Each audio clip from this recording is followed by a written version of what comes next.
जय हिंद दोस्तों, आप सभी का स्वागत है आपके अपने YouTube चैनल डिफेंस चैंपियन में। दोस्तों आज की इस वीडियो में हम बात करने वाले हैं आप तमाम स्टूडेंट्स के साथ इंडियन एयरफोर्स अग्निवीर वायु इनटेक 01 2023 को लेकर, जिसका PSL यानी प्रोविजनल सिलेक्टेड लिस्ट है वो जारी हो चुका है। अब आपको इंतजार है, इनरोलमेंट लिस्ट है वो है आपका आने वाला है, डेट पहले से फिक्स है 26 मई 2023 को आपका इनरोलमेंट लिस्ट यानी फाइनल मेरिट लिस्ट है वो जारी हो जाएगा।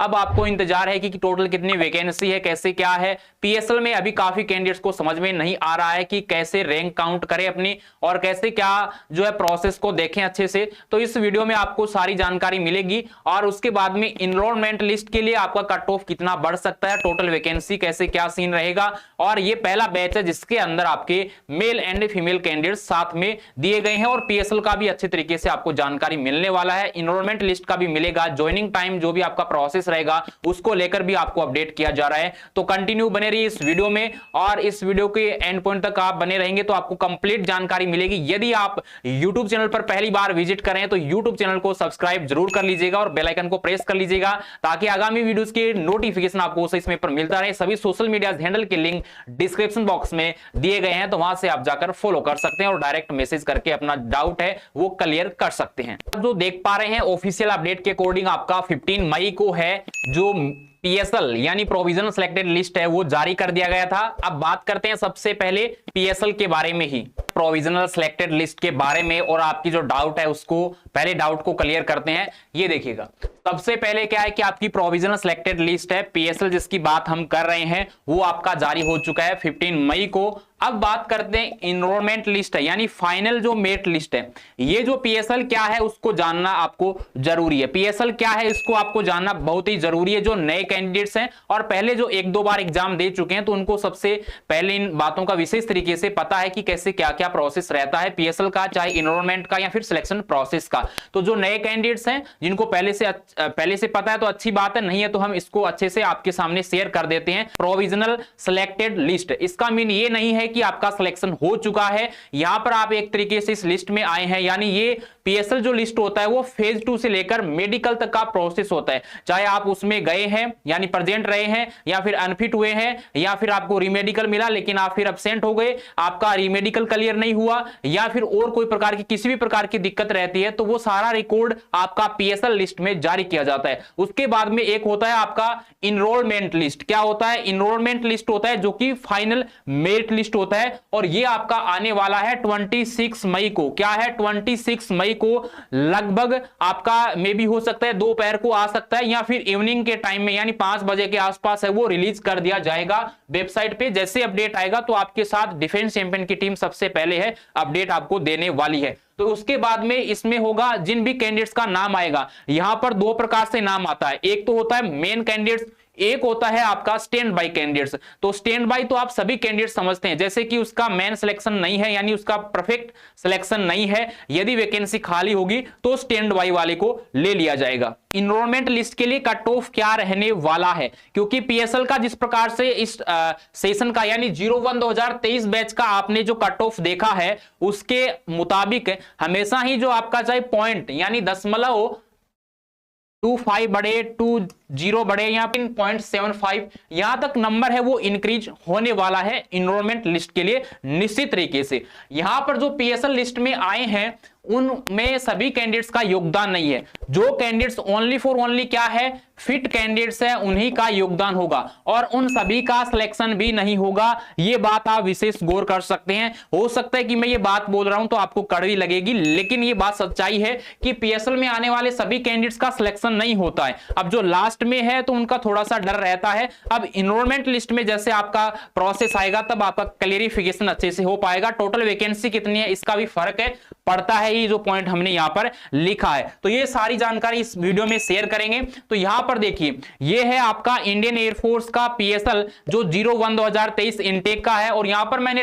जो डाटा लिखा है हालांकि पूरी तरीके से सही कैलकुलेशन करने की पूरी कोशिश की गई है। मे भी कोई हो सकता है जो आंकड़ा थोड़ा बहुत 2-4 ऊपर नीचे हो सकता है तो उसमें आप जो है चेक कर सकते हैं। हमारे अकॉर्डिंग हमने अच्छे से इसका मिलान करने के बाद में ही आपके साथ शेयर किया है। तो यहां पर एक्स ग्रुप होगा यानी हो गया आपका साइंस सब्जेक्ट, और ये हो गया वाई ग्रुप यानी अदर देन साइंस सब्जेक्ट। यहां पर एम का अर्थ है मेल और एफ का है फीमेल। तो पीएसएल जो लिस्ट है वो आप देख सकते हैं, हमने आपके साथ है पीएसएल लिस्ट को शेयर भी कर दिया है। तो यहां पर टोटल जो कैंडिडेट्स है पीएसएल में एक्स ग्रुप की बात कर रहे हैं 2647 कैंडिडेट्स हैं, जिसमें से कि टोटल फिट हैं 1890 से ऊपर कैंडिडेट्स। में भी हो सकता है 1894 हो या फिर 1896 हो, इससे ज्यादा नहीं है।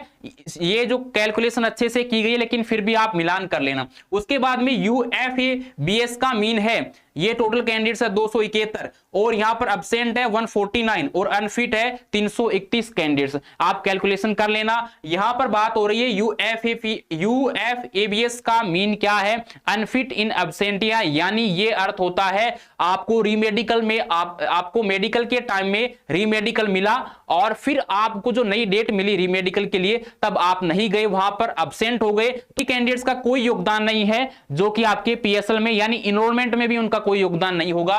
ओनली 1896 कैंडिडेट्स हैं, तो यानी 1896 जो कैंडिडेट्स हैं उनका ही योगदान होगा और उन सभी का सिलेक्शन नहीं होगा। इतनी वैकेंसी एक्स ग्रुप में नहीं है। तो यहां पर ये फीमेल का तो सीधा फंडा पड़ा है, यहां पर 61 टोटल है, उसमें से 48 फिट है। एक्स ग्रुप की हम बात कर रहे हैं, और यहां पर टोटल दोनों को मिलाते हैं एक्स ग्रुप के कैंडिडेट्स को तो 1944 कैंडिडेट्स होते हैं। यहां पर बात कर लेते हैं वाई ग्रुप में। तो वाई ग्रुप में आप देखिए मेल कैंडिडेट्स की बात कर रहे हैं, इधर है फीमेल कैंडिडेट्स। तो यहां पर जो 1149 टोटल कैंडिडेट्स हैं और यहां पर जो फिट कैंडिडेट्स हुए हैं वो 807 है। इन्हीं कैंडिडेट्स का योगदान होगा इनरोलमेंट लिस्ट के लिए, और किसी भी कैंडिडेट्स का कोई योगदान नहीं है। यहां पर जो आपका अनफिट इन एब्सेंटिया है 75 कैंडिडेट्स हैं, और जो आपके एब्सेंट हैं वो 100 कैंडिडेट्स हैं, और अनफिट है वो 167 है। टोटल कैंडिडेट्स आप इसका कैलकुलेशन कर सकते हैं, पूरी शुद्धता बरती गई है इसके अंदर कैलकुलेशन में, लेकिन फिर भी। और यहां पर फीमेल के अंदर 196 टोटल है, जिसमें से कि फिट है 143। तो वाई ग्रुप के टोटल कैंडिडेट्स होते हैं मेल एंड फीमेल को मिलाकर 950 कैंडिडेट्स, और यहां पर होते हैं 1944, और दोनों को मिला देते हैं तो आपके हो जाते हैं 2894 कैंडिडेट्स हैं। यानी यहां पर मैक्सिमम मान के चलिए आपके इससे ज्यादा नहीं है, 2900 से ज्यादा कैंडिडेट्स यहां पर नहीं है। यदि कैलकुलेशन में थोड़ा बहुत मिस्टेक भी हो जाता है तो यहां पर आप मान के चलिए सभी का सिलेक्शन नहीं होगा। ये ऊपर वाले कैंडिडेट्स हैं, इनका आप कह नहीं सकते, पहले से कोई नहीं कह सकता फिक्स कि इतना ही पोस्ट है, इनका सभी का सिलेक्शन हो जाएगा या नहीं होगा, ये कंफर्मेशन नहीं है। लेकिन सभी का सिलेक्शन नहीं होगा, ये बात निश्चित है 101%। कट ऑफ के बारे में, और आपका कट ऑफ जिस प्रकार से इस बार फर्स्ट टाइम में इस इनटेक में फर्स्ट टाइम में नॉर्मलाइजेशन हुआ था आपका, ठीक, आप सभी कैंडिडेट्स को पता है। तो ये जो नॉर्मलाइजेशन हुआ उसके बाद में आपका स्कोर रहा, उसके बाद में आपका अब पीएसएल भी आया है, तो आपका कट ऑफ में कितना अंतर देखने को मिला। मेल कैंडिडेट्स की जो कट ऑफ है उसमें कोई फर्क आपको देखने को नहीं मिलेगा, क्योंकि संख्या ज्यादा है यहां पर, और यहां पर आप देख सकते हैं 39.50 है, तो 39.50 है। ये था आपका फेज सेकंड के लिए। जो आपका फेज 1 यानी ऑनलाइन एग्जाम हुआ था उसका रिजल्ट ये है पीएसएल, ओके। और इसी प्रकार से यहां पर फीमेल के लिए बात करें तो 23 कट ऑफ था, जो कि हो गया है आपका 25.97, यानी अपने सही कैलकुलेशन के लिए गणना कर सकते हैं 26, इससे ज्यादा नहीं है। वाई ग्रुप में बात करें तो 40.50 है, जो कि मेल कैंडिडेट्स का है, और फीमेल का 27 है। तो यहां पर सेम कट ऑफ है, और 27 से 27.70 है, जो कि 28 से भी कम है। तो यहां पर नंबर आपका बड़ा है, आप मान लीजिए 3 नंबर बड़ा है, और यहां पर 0.70 नंबर बड़ा है। तो ये कोई ज्यादा नंबर नहीं बड़ा है। लास्ट का आप देख सकते हैं स्कोर किस प्रकार से रिकॉर्ड में, तो वो बहुत सारे कट ऑफ आपके इंक्रीज हुए हैं। के मन में और सवाल है, टोटल वैकेंसी की अभी कोई कंफर्मेशन नहीं है। जो आपको है 2500 वैकेंसी बता रहा है, कोई 3000 बता रहा है, और कोई आपको 1500 बता रहा है। तो ये कोई भी कंफर्मेशन नहीं है कि कितनी वैकेंसी है, क्या सीन है। लेकिन जब इनरोलमेंट लिस्ट होगा तब आपके सामने जो स्टैंड बाई क्या होता है मैंने आपको समझा दिया है। जिनका मेन कैंडिडेट्स के तौर पर सिलेक्शन नहीं होता है तो स्टैंड बाई क्लियर भी होती है, यानी जैसे कोई मेन कैंडिडेट्स है वो रिपोर्टिंग नहीं करता है, या फिर उसको ज्वाइनिंग टाइम में रीमेडिकल मिल जाता है, तो उसकी जो सीट खाली रहेगी उस सीट को कंप्लीट करने के लिए स्टैंड बाई में से कैंडिडेट्स को लिया जाएगा, ये सीन होता है। उसके बाद में ज्वाइनिंग लेटर कब आएगा, तो आपका ई ज्वाइनिंग लेटर आएगा। क्या है आपका ई ज्वाइनिंग लेटर आएगा, जो कि आप डाउनलोड कर पाएंगे इंडियन एयरफोर्स की वेबसाइट पे। जिस प्रकार से रिजल्ट देखते हैं वहीं पर आपका ऑप्शन होगा, तो वो तुरंत के तुरंत यानी 26 को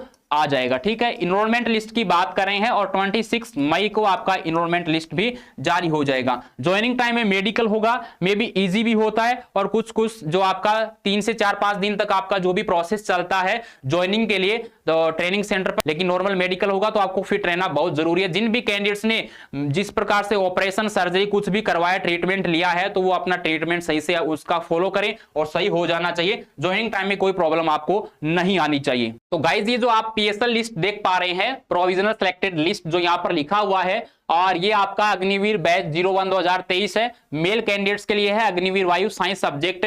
यहां पर कट ऑफ आप देख सकते हैं, डेट जो जारी की गई है 15 मई है, और पीएसएल वैलिड अप टू 14 नवंबर 2023, यानी अगली जो पीएसएल आने वाली है वो आपकी 14 नवंबर को रिलीज कर दी जाएगी। उससे उस तक यानी जो पीएसएल है और इनरोलमेंट है, जिनकी जो वैलिड टाइम रहता है, अगला जो बैच होता है तब तक रहता है। ठीक है, सकते हैं इंस्ट्रक्शन दिया हुआ है, वो पढ़ लेना, कोई काम की बात नहीं है। यहां पर मेन पॉइंट है 9 नंबर, वो देखिए, वो है सीएसवी। जिस भी कैंडिडेट्स के पॉइंट लगा है डॉक्यूमेंट्स को लेकर, तो वो क्लियर करवा लेना 19 मई 2023 से पहले और अपनी एएससी पर यानी एयरमैन सिलेक्शन सेंटर पर जाकर, जहां पर आपका फेज 2 हुआ था। तो यहां पर क्या है, सर्टिफिकेट सब्जेक्ट टू वेरिफिकेशन, यानी कोई आपका जो भी प्रॉब्लम रहता है डॉक्यूमेंट्स को लेकर, मैं हर बार कहता हूं कि क्लियर रखो डॉक्यूमेंट्स को, कोई भी प्रॉब्लम नहीं होना चाहिए, किसी भी प्रकार का अपडेटेड डॉक्यूमेंट्स रखो। तो वो क्लियर करवा लेना जाकर, किसी की प्रॉब्लम है तो। और इनरोलमेंट लिस्ट विल भी आपका जो पब्लिश हो जाएगा, हालांकि टेंटिव लिखा हुआ है, लेकिन आप टेंशन ना ले, 26 को ही रिलीज हो जाएगा। और यहां पर एयरफोर्स जो अपना काम है टाइम टू टाइम लगातार सही तरीके से कर रही है। गाइस पीएसएल लिस्ट को लेकर काफी कैंडिडेट्स है वो कंफ्यूज है। यहां पर क्या सीन है, यहां पर आपका है मेरिट पोजीशन, ये बिल्कुल सही है कि मेरिट पोजीशन आपका दिया हुआ है 1 2 3 4 5, ये सही बात है। ये है एयरमैन सिलेक्शन सेंटर, जहां पर आपका फेज 2 हुआ है। यहां पर रोल नंबर दिए हुए हैं, कैंडिडेट्स का नेम है, डेट ऑफ बर्थ है, और ये मेडिकल डिस्पोजल है, और उसके बाद में रिमार्क्स है। तो यहां पर क्या है, यहां पर ओनली फॉर ओनली जो कैंडिडेट्स फिट है उन्हीं का योगदान होगा। लेकिन पीएसएल में वो सभी कैंडिडेट्स हैं जो कि फेज 2 के लिए शॉर्ट लिस्टेड हुए थे, तो यहां पर इन कैंडिडेट्स का योगदान नहीं है आगे, तो इसको हटाना पड़ेगा। तो यहां पर जैसे मैं समझा रहा हूं, कैंडिडेट्स को अपनी जो आपको रैंक काउंट करनी है 1 2 3 4, यानी कौन सी भी आपकी चाहे रैंक है, तो वो आपको काउंट करनी होगी only for only fit candidates को काउंट करके। यहां पर देखिए, इसका कोई योगदान नहीं है, इसका भी कोई योगदान नहीं है। अब मानिए कि ये जो कैंडिडेट्स है 5 नंबर पर, तो इनके अकॉर्डिंग तो 5 नंबर पर है ये, लेकिन ये सही मायने से काउंट किया जाएगा तो ये 4 नंबर पर हो जाएगा, क्योंकि इस कैंडिडेट्स का कोई योगदान नहीं है, तो ये अपना स्थान है यहां से खाली हो जाएगा, तो ये कैंडिडेट्स यहां पर आ जाएगा। तो इस प्रकार से अपना जो है पोजीशन काउंट करना है, इनको भी हटाना है। रेड कलर वाले सभी कैंडिडेट्स को यहां से हटाना होगा। 3 टाइप की कैटेगरी है, उनको हटाकर अपनी रैंक है यहां से काउंट करनी होगी आपको। तो ये खुद को काम करना पड़ेगा और थोड़ा सा समय निकालना पड़ेगा इसके लिए, तो आप अपनी रैंक है वो काउंट कर सकते हैं। इसके अंदर डिटेल्स आपके सामने है। तो दोस्तों उम्मीद करता हूं कि आपको जानकारी जरूर पसंद आई है। यदि जानकारी पसंद आई तो लाइक एंड शेयर जरूर कीजिएगा, और यदि आपने अभी तक YouTube चैनल को सब्सक्राइब नहीं कर रखा है तो सब्सक्राइब कर लीजिएगा और बेल आइकन को प्रेस कर लीजिएगा, ताकि आगामी अपडेट्स आपको सही समय पर मिलता रहे। किसी भी प्रकार का डाउट है तो आप हमारी टीम से हेल्प ले सकते हैं, और सभी सोशल मीडिया हैंडल के लिंक आपको डिस्क्रिप्शन बॉक्स में दिए गए हैं, तो वहां जाकर आप फॉलो कर लीजिए, ताकि आपको टाइम टू टाइम अपडेट मिलता रहे। और इनरोलमेंट लिस्ट को लेकर आप बिल्कुल टेंशन ना लें और बिल्कुल जोश और जुनून के साथ रहें। और यहां पर लगातार आपके अपडेट्स आ रहे हैं नेवी की ओर से और इंडियन कोस्ट गार्ड की ओर से, तो आप जो मेहनत कर रहे हैं तो आपका सिलेक्शन निश्चित होने वाला है। लेकिन हिम्मत नहीं हारना है, अच्छे से मेहनत कीजिए, अपने माता पिता का नाम रोशन कीजिए। कोई भी दिक्कत परेशानी आती है तो आप डिफेंस चैंपियन टीम को तुरंत कांटेक्ट कर सकते हैं और आपको जो आपका समाधान किया जाएगा। सभी कैंडिडेट्स को डिफेंस चैंपियन एकेडमी की ओर से इनरोलमेंट लिस्ट में आने वाले सभी कैंडिडेट्स को हार्दिक शुभकामनाएं। सबसे पहले बेस्ट ऑफ लक कहना चाहूंगा सभी कैंडिडेट्स को। हिम्मत नहीं हारना है किसी भी प्रकार का, मेरा यही एक शब्द है, क्योंकि हिम्मत हार के बैठ जाओगे या जो एक बात को पकड़कर बैठ जाओगे तो उससे कुछ नहीं होना है। अपने लक्ष्य को पाने के लिए आपको है चलना होगा, और मंजिल तक पहुंचने के लिए आपको जो है समय और आपका जो ज्ञान है उसको सही दिशा में प्रेषित करना होगा।